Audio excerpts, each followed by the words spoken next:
All right. Good evening, everybody. Welcome to our St. Paul Learn with the League event. I am Melissa Finnegan, and I am co-chair of the St. Paul League of Women Voters Program Committee. And I will be moderating our presentation tonight, which is What a Difference 100 Years Makes, Epidemics Then and Now.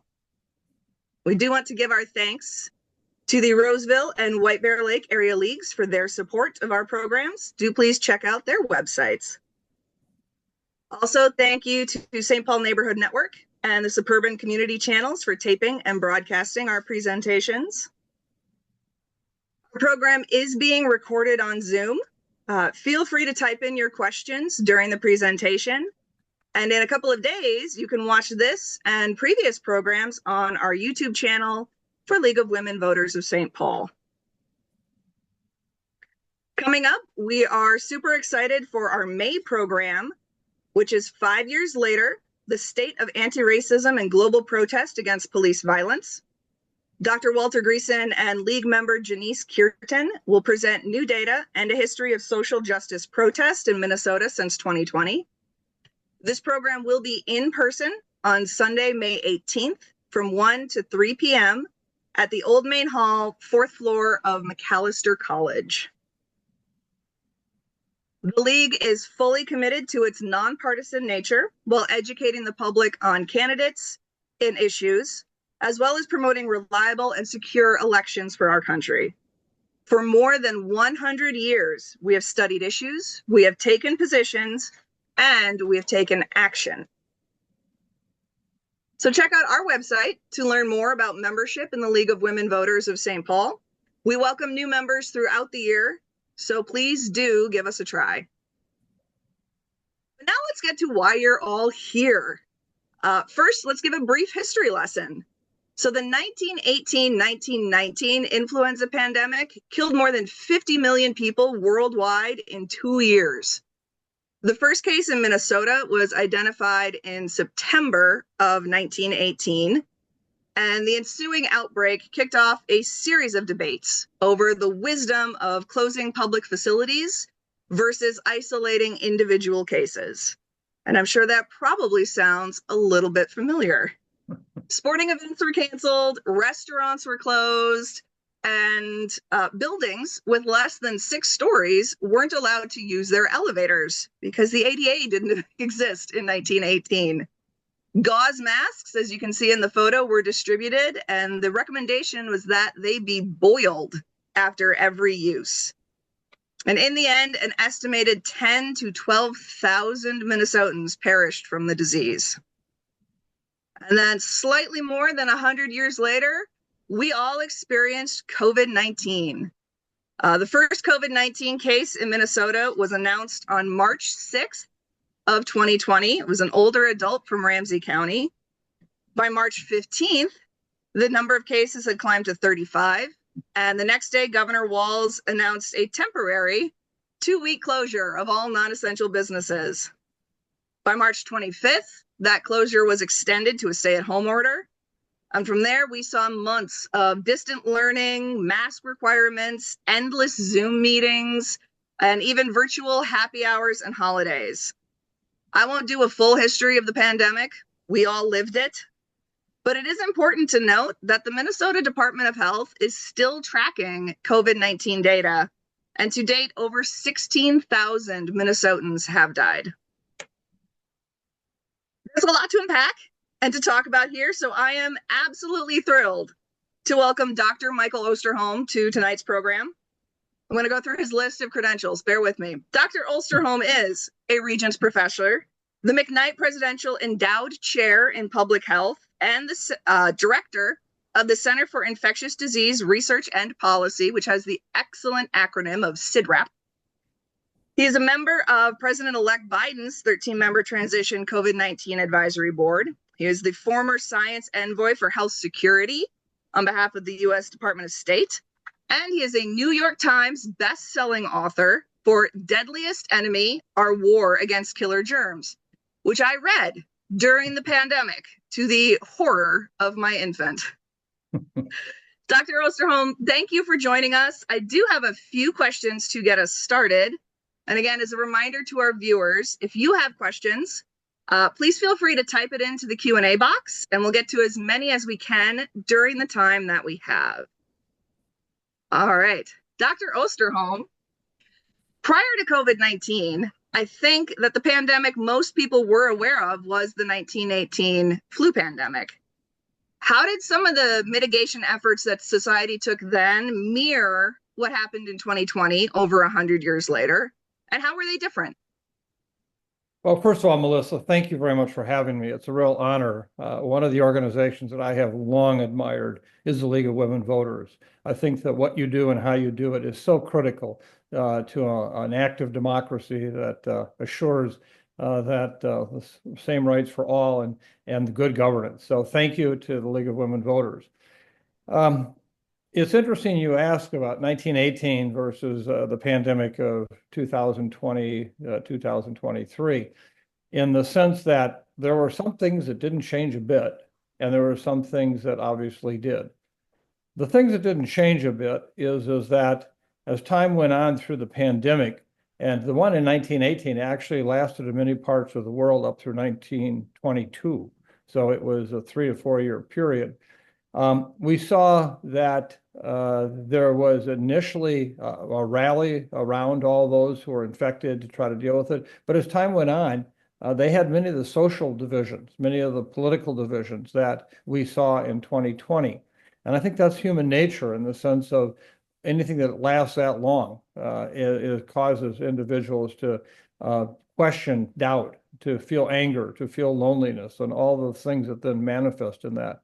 And so from that perspective, we shouldn't have been afraid of this virus from the standpoint of what it could do to us emotionally. Rather, we should have been afraid of what it could do to us physically. And we mixed those two up, unfortunately, a great deal. In terms of the difference was, of course, we ended up finding a vaccine which was really almost, I consider, scientifically miraculous in the sense that the mRNA vaccines that we talk about today had never been used before in wide-scale efforts like, for example, influenza. And it was a technology that was surely in the research pipelines at the NIH and elsewhere for a better part of 20 years before the pandemic. But it really served an incredibly important purpose. And we know that millions and millions of lives were saved around the world because of that vaccine. The second thing that we had that was different is we actually had some drugs that we knew could work against this virus that were not available in 1918.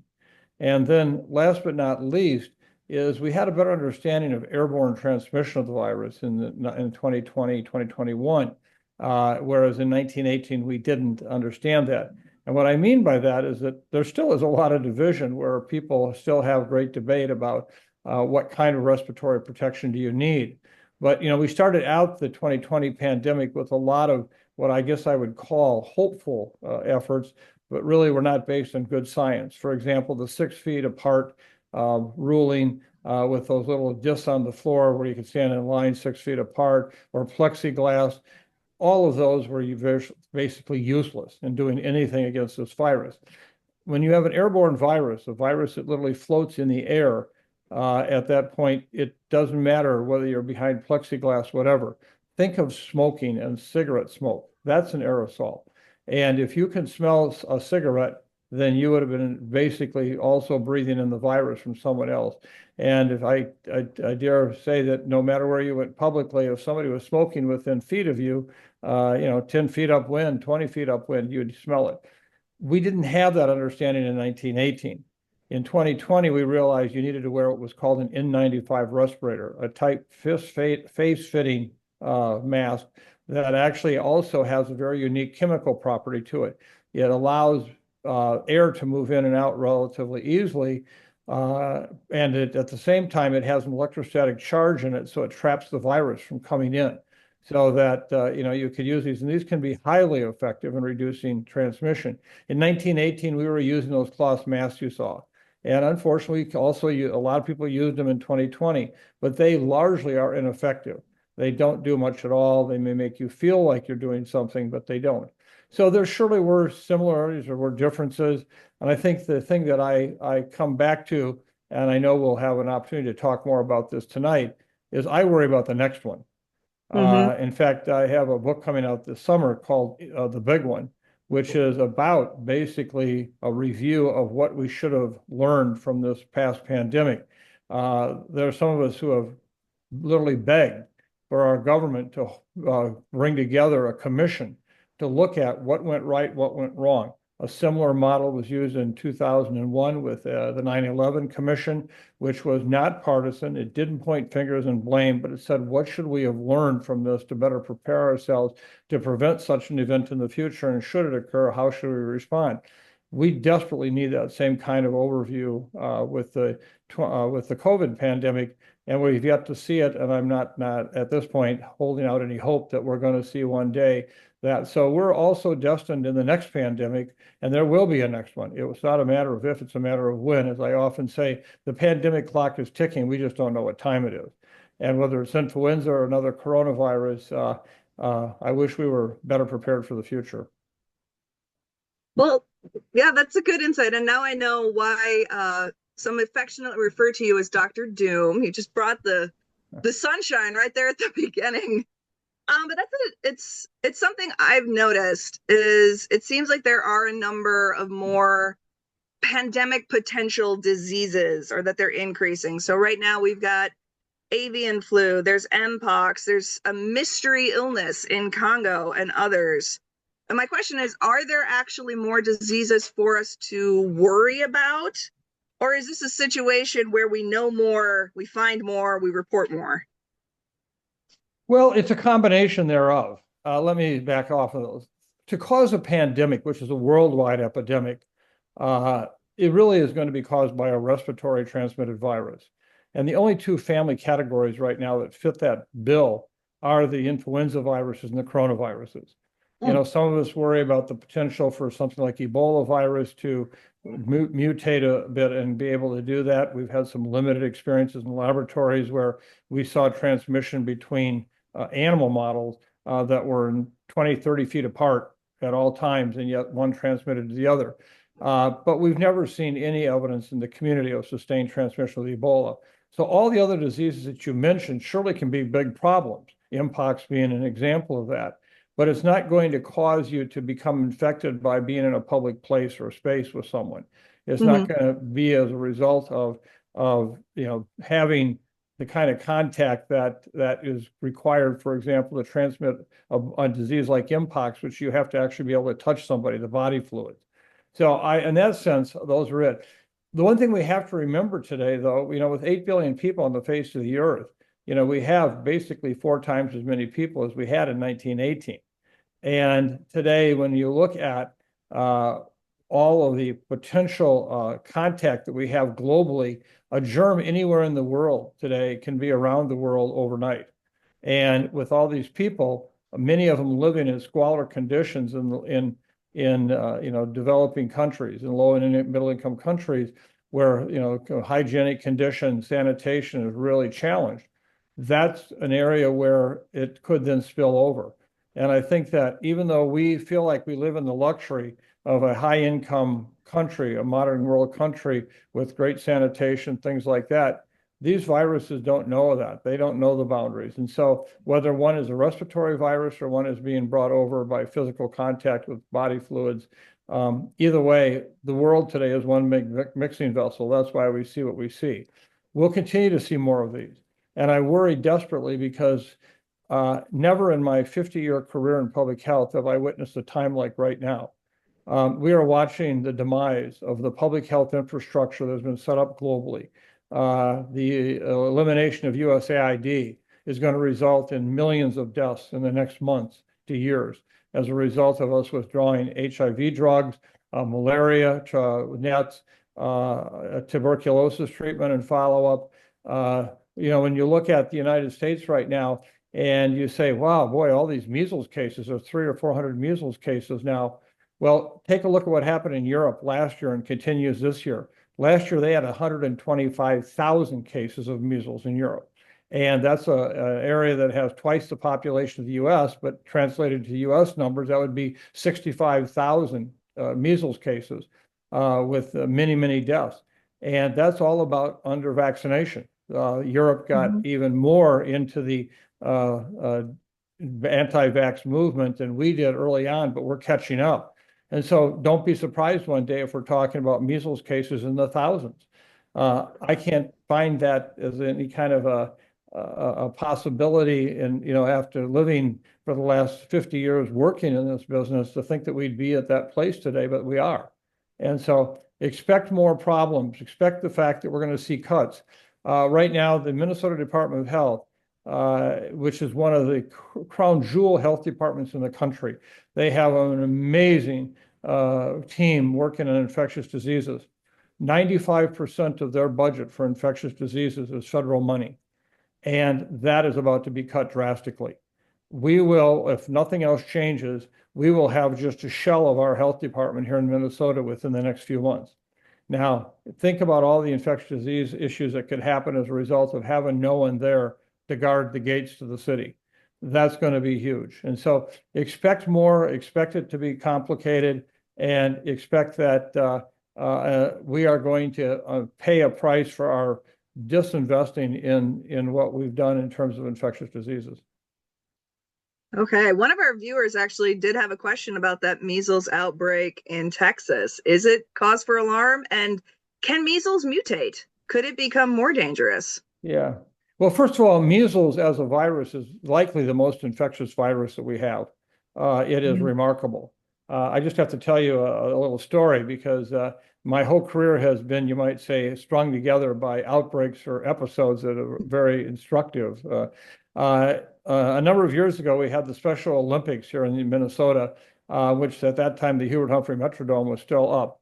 And an opening night session, and by the way, we had not had any indigenous measles in the state in the previous 2.5 to 3 years before this time. But that night, as the participants marched in from, you may recall, the right field garage door out there, they marched in by alphabet, the country. And the Argentine group was one of the first ones. They came down the first base line, went up the third base line to left field, center field, and then kind of came back to where this Argentina sat for over 3 hours in the opening night session, right near home plate. Well, 2 weeks later, we had cases in Minnesota. We actually had an outbreak in the Special Olympics itself from this young boy from Argentina that was infected. Well, it turned out that we also had several cases of Minnesotans who had had no contact with anything to do with the Special Olympics except going to the opening night session. And none of them knew each other.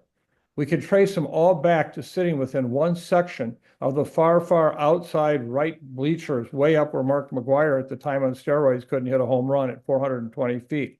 And when we did the air studies, we could show the air coming off of home plate literally was like a jet stream, and it deposited up in that right field bleacher area where basically they were in the nosebleed section. And that virus found all the people in that section that were susceptible. We followed up with all the others. They'd already had been vaccinated, et cetera. That's how infectious this virus is. Okay, Mhm. so I think it's pointing out. So will we see more measles? We're going to see a lot more. We have a growing number of families who are no longer vaccinating their young children. And we have a lot of work to do in this area. And unfortunately, last week, the new administration announced that they would no longer fund any research involving vaccine hesitancy. It's no longer permitted. Well, as a public health person, I'll tell you, a vaccine is useless. It's nothing if it doesn't turn into a vaccination. It's got to be the actual act of making sure you get that vaccine. So I think we're going to continue to see an ever-growing proportion of our population, and particularly younger kids, not getting vaccinated. And if that's the case, I'm certain that we're going to see more and more measles in this country. And remember, I just noted Europe, 125,000 measles cases last year. Yes, twice the population, but even if it was half the population, you could see what that would look like for the United States. Wow. Yeah. You've alluded to this a little bit, but I want to ask just sort of the big question, which is how do policies created at the state and the local level impact our ability to respond to global pandemics? Well, in first of all, there should be a standard upon which we all judge what we're going to do and how we're going to do it. Let me give you an example. You know, I can honestly say that there were probably a lot of people, maybe even some listening to this program tonight, but I'm not sure why they would be listening, who were not real happy with what I had to say about what was going on with the pandemic. You know, I had studied pandemics for more than 30 years. I wrote extensively about it in Deadliest Enemies, the book that you very kindly noted at the beginning of the presentation here. And, you know, I had a sense of what was going to happen.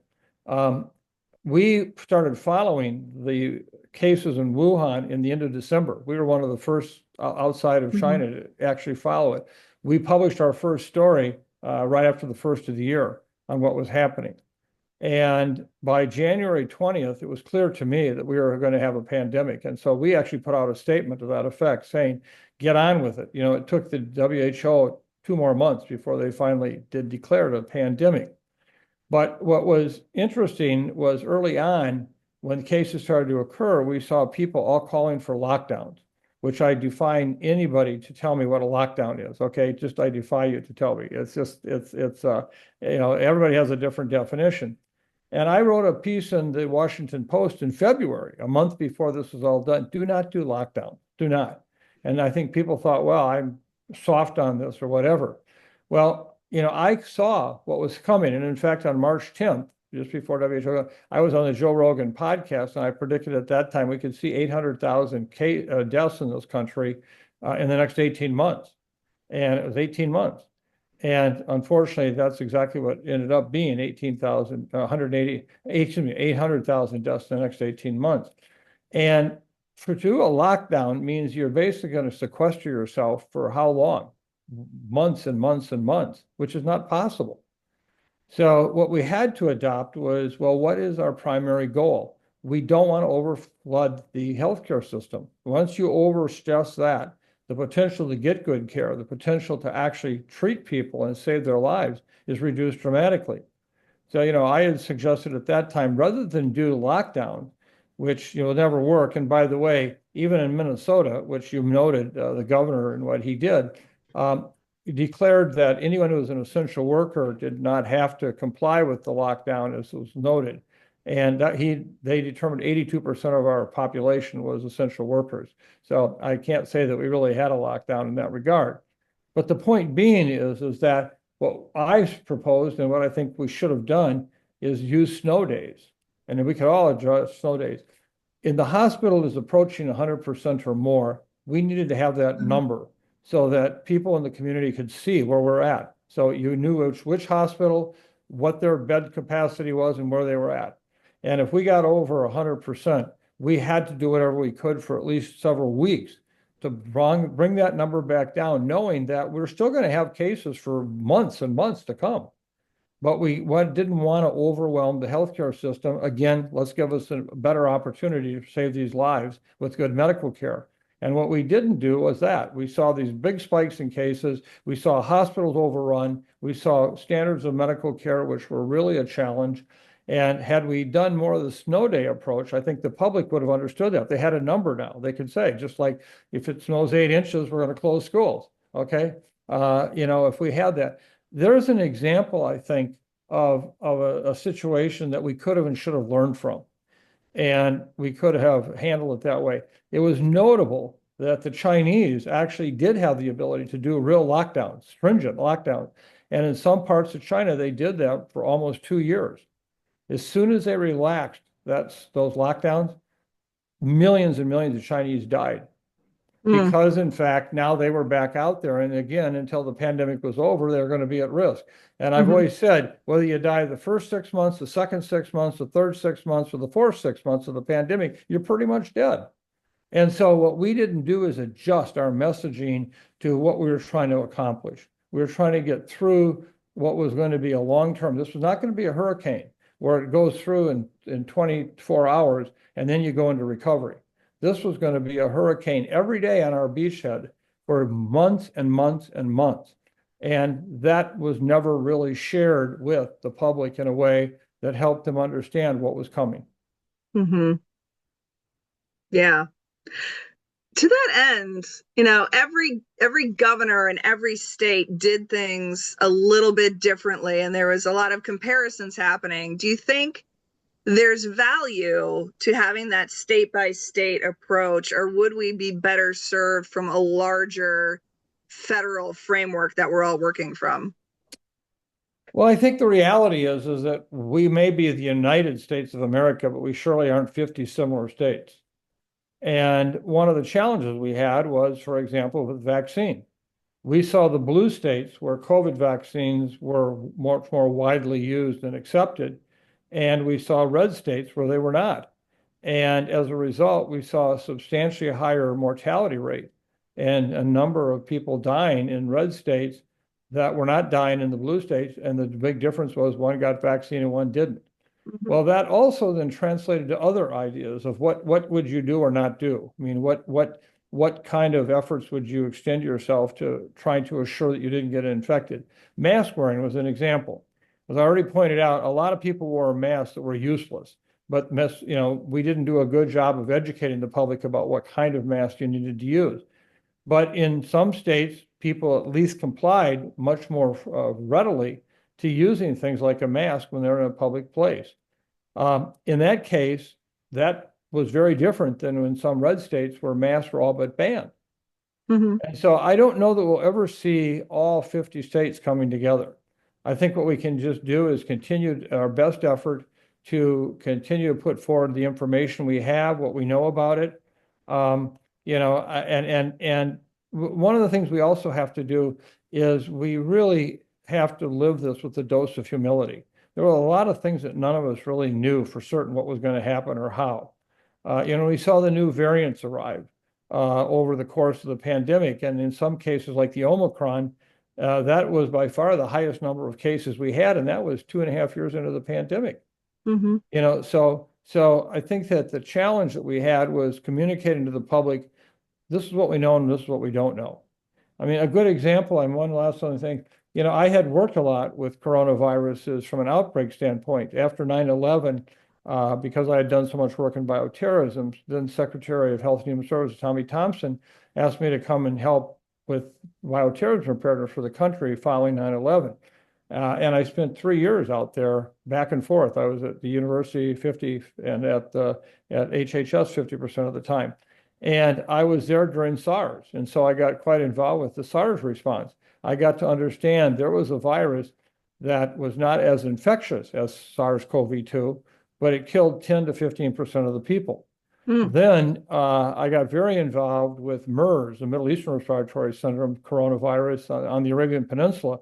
I served as an advisor to the royal family of the United Arab Emirates, and I was in Abu Dhabi working on that. Then in 2015, when MERS hit a hospital in Seoul, Korea, at Samsung Medical Center from someone returning from the Middle East with MERS, and a major outbreak there again. And the thing that we were all struck by was the fact that it appears that, like other coronaviruses that cause just routine kind of colds, the durability of protection is limited. So if you get one of those infections, it doesn't mean you can't get it again after a limited period of time. Now imagine when we had our vaccine results in 2020 and at the end of the year, when we saw 90+% protection for getting the vaccine and avoiding getting infected. Well, the problem was that was only for 2 months of follow-up data. So they were valid data. But what Mhm. if we had said to the public, this is what we know right now. At this point, this vaccine is highly effective, get it. But we'll tell you every month, 3, 4, 5, 6 months out, how we're doing. And we may need a booster one day. And if we do need a booster, we'll explain why. If we had shared that with the public like that, which was based on the raw biology, I think we would have had a very different reception to the vaccine. Then people wouldn't have said, wait a minute, you promised me I could take my mask off. You promised everything would go back to normal. And, public health, again, should have had more humility in saying, this is what we know, this is what we suspect might be happening. But in fact, we didn't do that. Is that one of the things that Minnesota somehow got wrong during the pandemic, was not being as open with the public about what we didn't know? That was true for everyone. That wasn't Minnesota. Mhm. Um, I think that kind of situation, I mean, and I, because I think, again, just having worked so much with the pandemics, I really, was often at the, you might say, on the opposite end of some of my colleagues. A good example is school policies. Hmm. In the first year of the pandemic, it was actually true that kids appeared to be at a lower risk of having serious coronavirus infection and being hospitalized and dying. And so there were a number of studies done at that time that then concluded that, kids could go back to school. It wasn't a big issue. It wasn't like it was the, older kids and adults. Well, the problem with that is the new variants continued to emerge and that changed. And we had many, many more deaths, hundreds of more deaths in kids year 2 and year 3 of the pandemic than we did in year 1. But all of that information from year 1 got carved into the medical literature, and everybody said, no, kids are not at risk. Well, we had studies in year 2 and year 3 showing that not only did kids at a high risk, but that up Hmm. to 80% of cases at home were brought home from From infected kids. kids who had picked it up in school. And yet we had people out there saying, don't touch the schools, they're fine. I think that that was an example of where, again, we had to say, look at the data's changed, and this is how it's changed. And now we're seeing this very substantial risk. So that when your schools start to see big increases in cases, haha, snow days again. We Hmm. should have been using that. And I think that's where we didn't do a good job because it got down to, is this a teacher union issue versus a parent issue, which Hmm. was never really the true us versus them thing. It was us and the virus. And Hmm. we did have to say. So I remember when Omicron hit, we had mayors and we had all kinds of people saying, oh, the schools are safe, come to school. And yet, when we looked at that, we had a janitor in the study hall, which was only a quarter filled, overseeing them because there weren't any teachers, they were homesick. Hmm.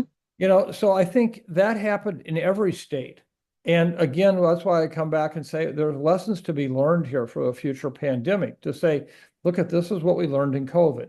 It doesn't mean that it's going to be exactly the same way with this virus, but what we do know we need to work with and try to promote that. And over time, we'll have better answers. And when we have better answers, we owe it to you to get them to you right away. And I think if the public could feel that, if they actually thought that that were the case, that would be there. Now, let me just conclude by saying, however, there are those issues for which we actually had good data and it didn't make a difference. Those who are dyed in the wool, strongly supportive of these treatments like ivermectin, hydroxychloroquine, drugs that had actually no benefit and actually endangered the patient. And we had people who basically, healthcare workers, who were browbeaten badly, threatened lawsuits against them because they wouldn't give their mom or their dad or whoever was in the intensive care unit ivermectin. And so in that case, it wasn't about, we didn't have enough data. It wasn't about the fact that we weren't trying to explain it. There were just those that, had their same thing. And we're seeing that right now with measles. We have Hmm. even some physicians who are treating measles with vitamin C, which is not an appropriate treatment at all. For those who live in low-income countries where they may have severe malnutrition, vitamin C injection at the time of illness may help them a little bit, but that's not what you treat this with.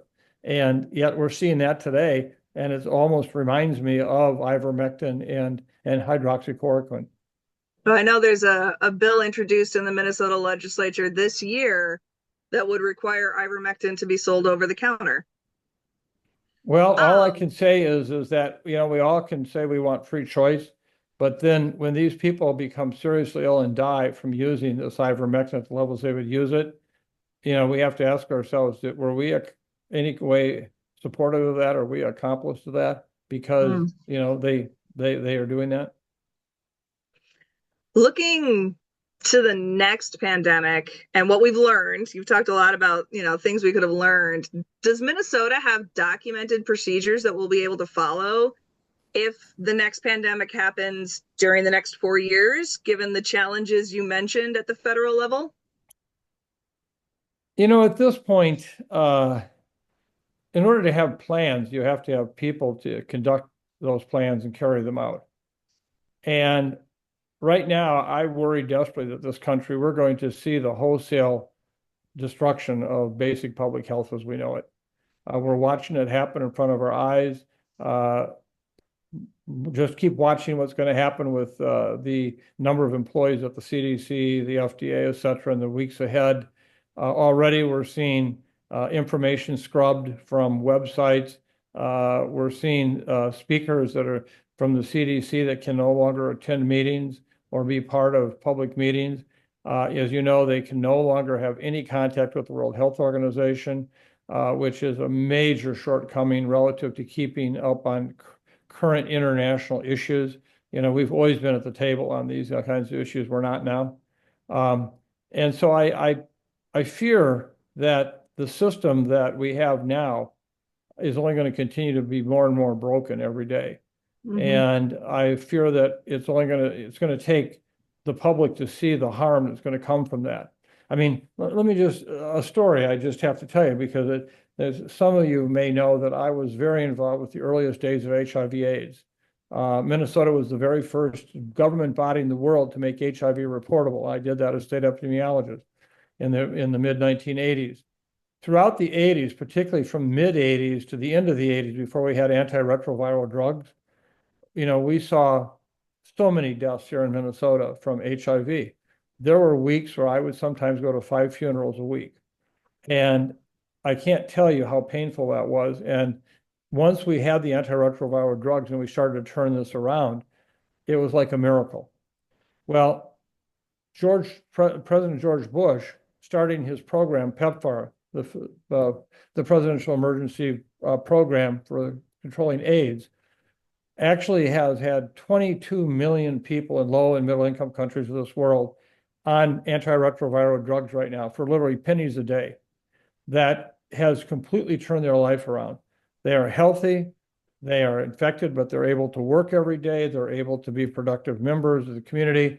And we had the most amazing kind of soft power relationship with them. Public health diplomacy, not guns and bullets, but maternal and child health clinics, safe water, vaccines, malaria bed nets that saved people's lives, et cetera.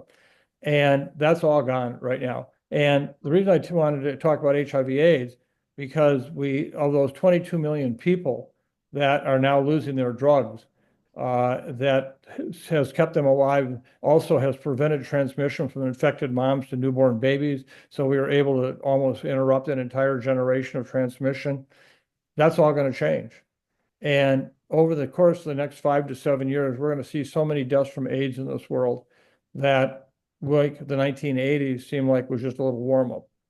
That's hard to imagine. That's painful. I mean, that gets me emotionally to think that we're going to let that happen.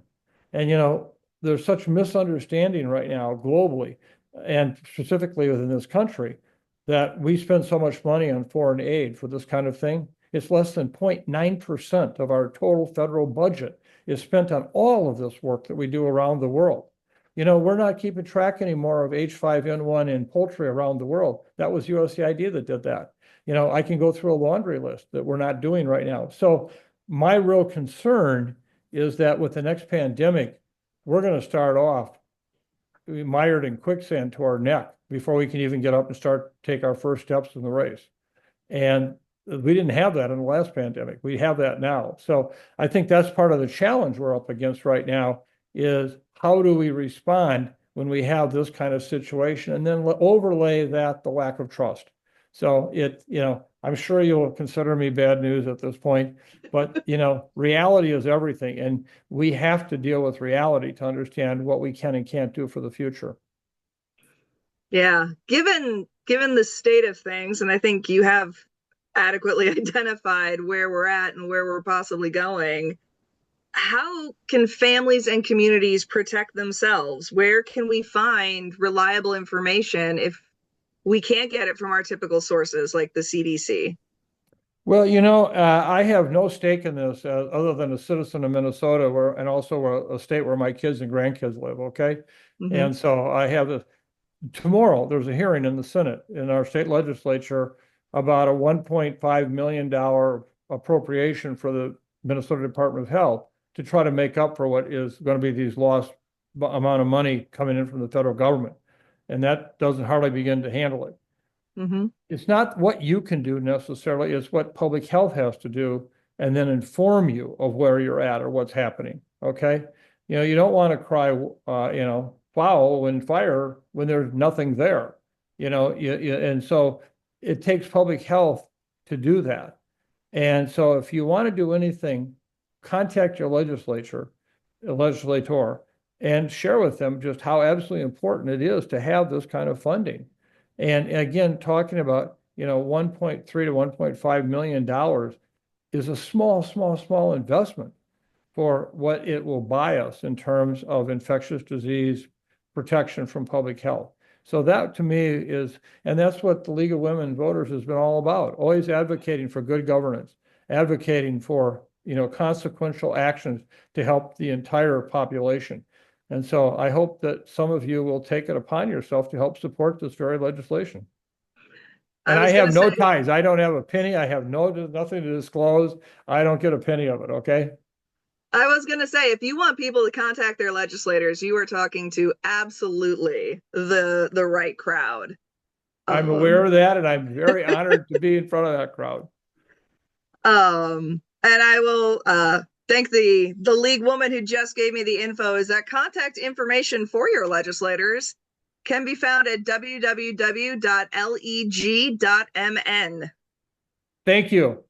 Yes, thank you. So getting to some of the other questions that have come in from our audience here. Are you concerned about the avian flu virus spreading widely and making possibly the jump to humans?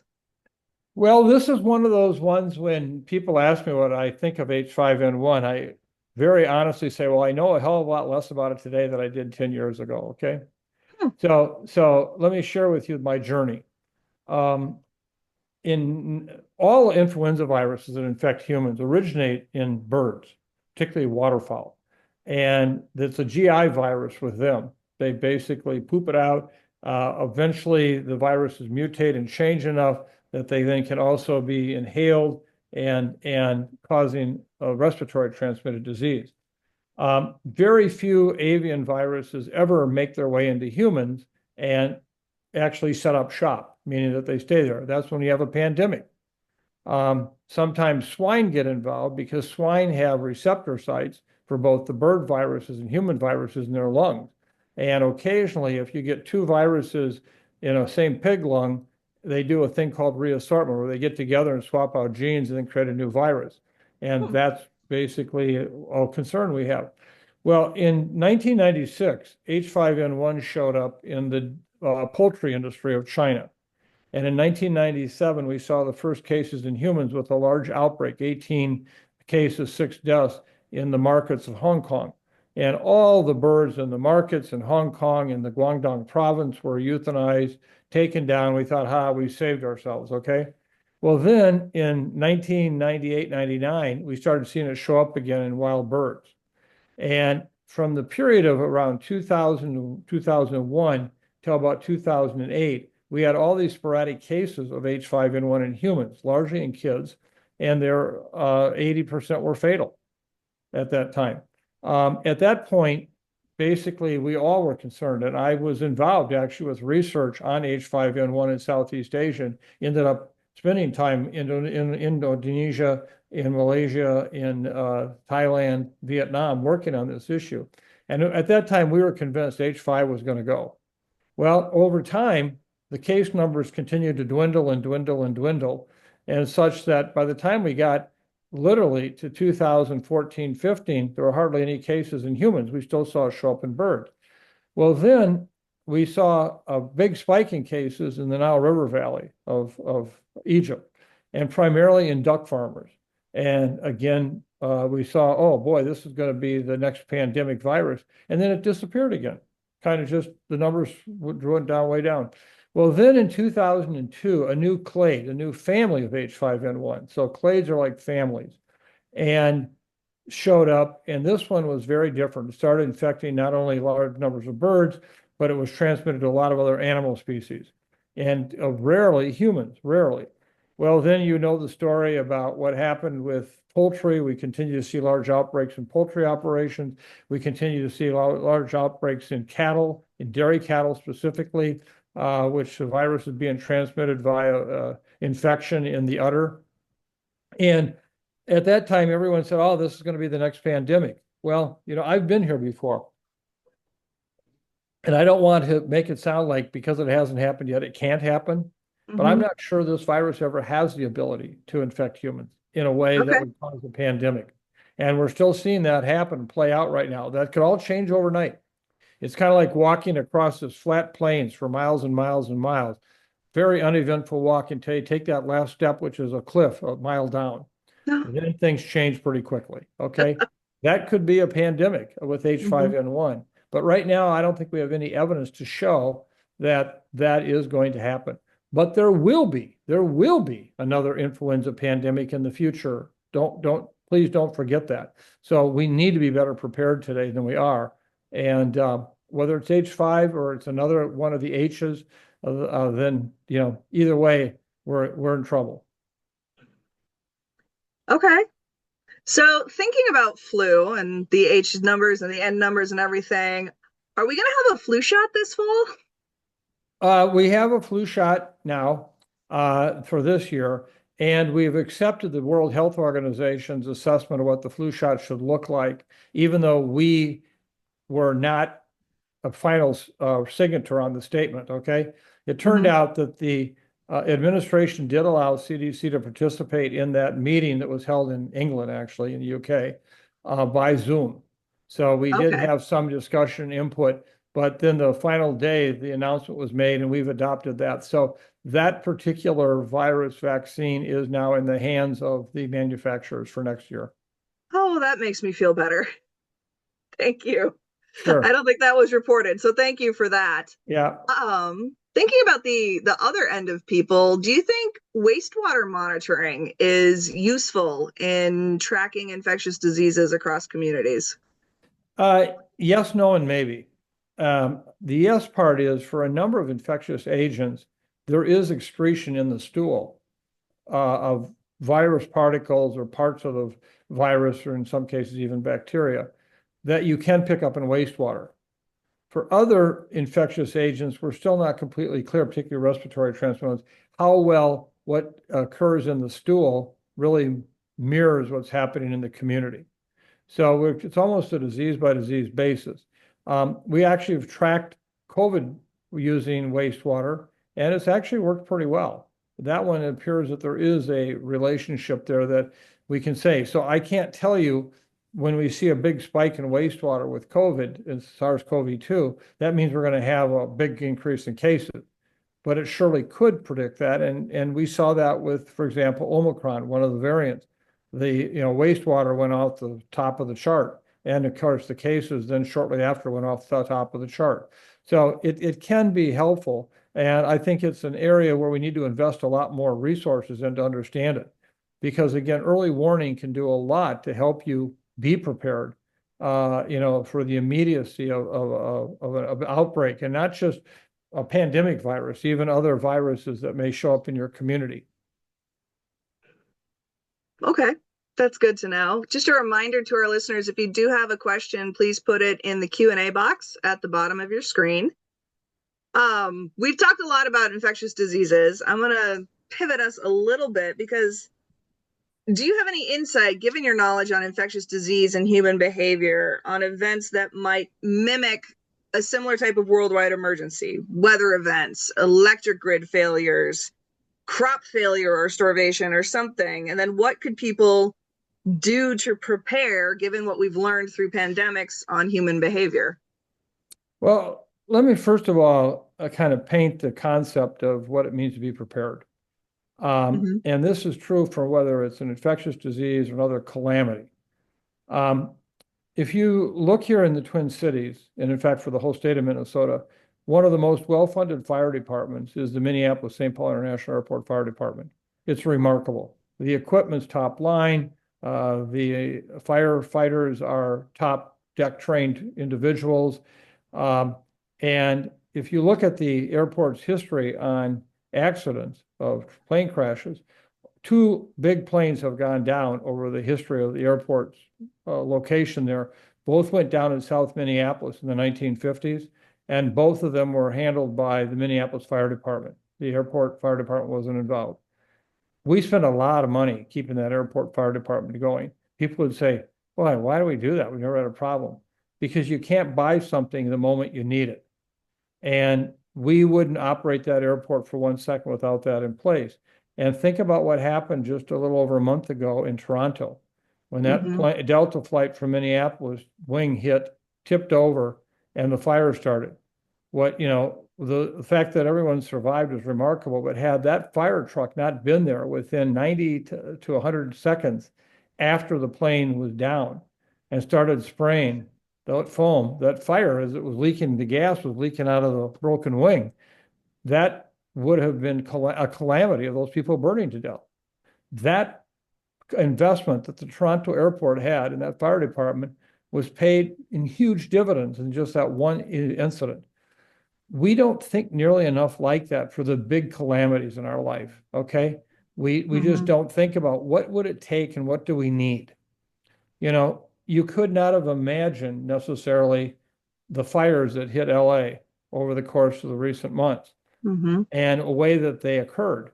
And on top of that, you'd say, well, if they do occur like that, what should be the water system we need to have in place? Not only from the standpoint of the size of the pipes and the source of the water, but even the electricity to run the pumps. If you don't have electricity in a big fire like that, you can't run the pumps, which should give you the water. So we need to take a step back and ask ourselves, what are those things that are going to be a calamity? And how do you respond? Flooding, we're going to see much more. We're going to see many more weather events, related events. I think that's going to be huge. Not only is that important relative to what you might consider the calamity of injuring people, but it's going to have traumatic impact on our food supply. Where can we grow food? Where can't we grow food? How do we grow food? What does it mean globally to be able to source food? So I think those are the kinds of things that why you buy insurance. None of us buy house insurance for a fire expecting our house to burn down. But boy, if we do burn down, it's great to have that insurance. We need to start thinking more and more about all the events of the world and say, what are those things, if they happen, it's not good, but we can handle it. Okay, we can deal with that. And versus those things that if this happens, it's a calamity. It's catastrophic. And we need to have in place something to deal with that. And we just don't think like that, with the exception really of the airports. I think that and fire departments in general. Uh, but beyond that, we don't really take time to lay out what are those things that are going to be very important to us. Are there, do you think, steps we can take to get people to think more like that, to think more collectively or for preparedness? Well, I think one of the challenges we have is out of sight, out of mind. I mean, it's like Hmm. this example with the COVID pandemic. No one wants to go back anymore and resurrect it Hmm. and figure it out. What they want to do is debate, was it a lab leak or was it an animal spillover? Okay. But neither of those gets you any better prepared for the future. And so I think that one of the challenges we have that tends to be human nature. A crisis happens, we move on. Let's just move on. The 9/11 Commission was somewhat of an exception to that. And we need to better understand when these calamities happen, what are the lessons we can learn from it? What is it that we need to know? And what does that mean for the equipment or the whatever? I mean, a good example. If we ever go to war with China, which I have no knowledge, I'm not an expert in that area at all. You're not on that text thread? I'm not on that, but I can tell you right now, many of the critical life-saving drugs we use every day in this country exclusively come from China. Mm. Okay. What would happen one day if they just cut those off? We'd be in terrible trouble. Hmm. We haven't thought about that. We haven't done anything anywhere close to meeting what might be the need for these life-saving drugs with any kind of production capacity here in the United States. Now, that seems to me to be a short-sighted thing, particularly when you think about the fact that many of our military need these same drugs. So there's an example where we just have not invested in the future of what we need to do. And so I hope that people see this as not wasted money, but basically it's an assurance that something does happen, we won't be left out in the cold. Or the fact is we won't be able to save lives we otherwise could have saved had we been better prepared, like the fire truck in Toronto. Well, to wrap us up here on hopefully a positive note and a call to action, you've got League women here and League members. Is there anything and you've already done this a little bit with tomorrow's hearing, but is there anything you want to ask of us to help the cause of public health in Minnesota? You know, use your heart as much as your head right now. Be resolved. We have to get through this. You know, I'm 72 years old. People all keep saying, "When the hell are you going to retire? We got to get rid of you." Okay. Um, and I said the day after the election, and this is not a partisan issue. I'm a nonpartisan guy. I've had a role in every presidential administration dating back to Ronald Reagan with HIV/AIDS. I was, as you noted in the introduction, I was a science envoy for the State Department in the Trump one. But I recognized what was going to happen and is happening now. And so I said on my podcast right after the election, I'm signing up for 4 more years. Okay. I can't leave for sure. I think for all of you listening tonight, get involved, stand up and be counted. If it means starting at the city council meetings, at the school board meetings, making sure vaccine policies are based on science, not based on non-science. Things like that start somewhere, and that's really important. So you all of that, I belong to a group from Fair Vote Minnesota, ranked choice voting, which is a very similar kind of issue. It's about, a better sense of democracy. And, I don't care about this as much for myself. I care desperately about it for my kids and grandkids.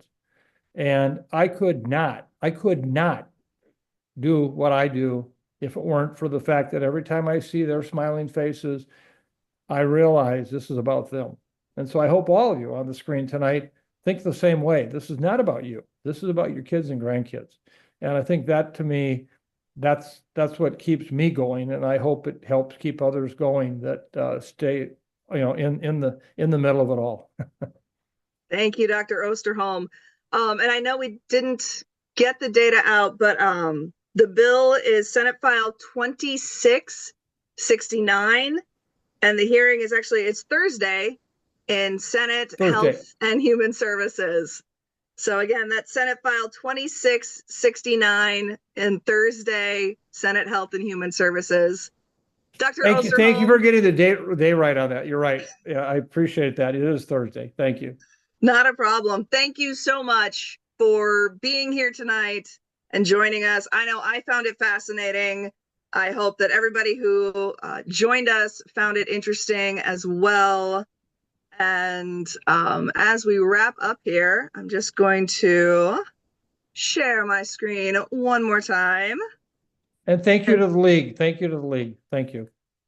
Thank you, Dr. Osterholm. And just as a reminder, we want to give our gratitude to the Roseville and the White Bear Lake area leagues for their support, as well as SCC-TV and the St. Paul Neighborhood Network for broadcasting the program. As a reminder, in 48 hours, this program will be available on YouTube if you want to go back and view it again and absorb all of this great information. And we do ask you to please answer the brief survey that will pop up on your screen after the program. We do read everyone's responses, and we're always looking for ways to improve and to stay relevant to our viewers' interests. I hope all of you enjoyed our program tonight. Thank you, and have a lovely evening.